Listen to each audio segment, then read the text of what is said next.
Hey ladies, so today I just want to hop on. I'm going to chat a little bit about how to get more of a matte look if that's what you're looking for. But I also just want to remind you that this makeup is cream. So if you're newer to Saint and you're feeling like your face looks a little bit oily or a little bit more greasy than usual, it just might be your face acclimating to the makeup. Just remember that if you have been using liquid foundation or powder foundation in the past, those foundations are really dehydrating. So this makeup, this cream-based makeup, is all about hydrating your skin, and it's really about helping your pH in your skin become more normalized. So give it time. I promise it'll work itself out. But in the meantime, I have some awesome options when it comes to kind of getting more of that matte look versus that dewy look or that oily look that you aren't a big fan of. So two different things we're gonna do today. We're gonna look at vanilla dust setting powder and how to use that, and then I'm gonna talk about a process called baking.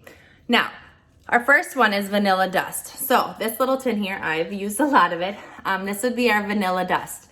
And I'm gonna show you how to apply it using our powder brush. So there's actually a bundle of this brush and the vanilla dust setting powder in our collections tab. I think you save like 10 bucks if you buy them together. But this brush is really, really awesome to apply it. I'm going to use this end. It's more of a dense end.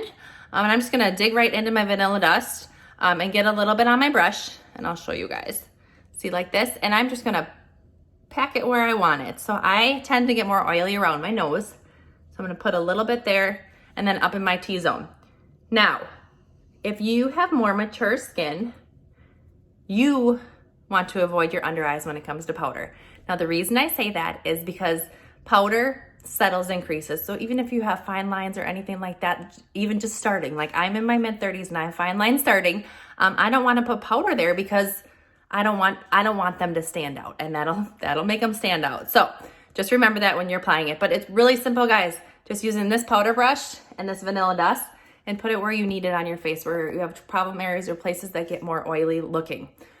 The awesome thing about vanilla dust is it's in a tin, just like all the rest of the makeup, and you can throw it in your compact. So if it's, you're going to work and you notice by the middle of the afternoon your face is looking a little bit more shiny than you like, grab vanilla dust, toss it in your purse, toss this brush in your purse, and you can go to the bathroom and fix your face up later in the day. Super, super nice.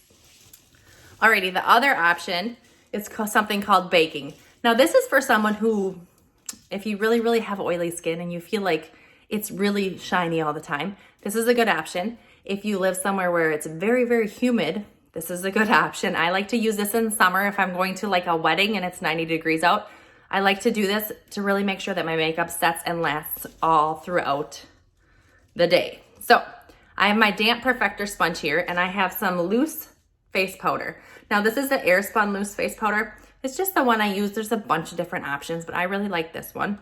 You can get it at Target, Amazon, things like that. You could also do this with vanilla dust. What you would need to do is you just need to break up the vanilla dust a little bit so it's not a packed powder, so it's more of a loose powder. You can do that too. But we are going to hopefully try not to make a mess. The thing with loose face powders is they're very messy. But I have my damp perfector sponge, and I'm just gonna get a little bit on here and show you guys. I'm going to pack it where I want it. Now, you can see I left a little bit on this side. It's really, I'm just dabbing my face, for lack of better words, and pushing this powder into where I want it. And it being damp, it just picks up the powder that much better, and it doesn't pull off my makeup. So I'm just gonna be pushing this in to get it where I want it. Now, doing this baking method, sometimes you can get some fall off, like you can see some on my nose here. So what I like to do once it's already on there, I'm gonna go to the blush and bronzer brush here on this thick end, and I'm just gonna kinda, hold on buddy, dab off here and clean off any of my excess powder. But that is baking, guys. Really, really awesome way if you have more oily skin, or if you really want that makeup to last all day if you're out in the hot and humid weather, or if you're one that wears a mask all day long, bake where your mask is to really help your makeup stay throughout the day. But as always, if you have any questions at all, please let me know.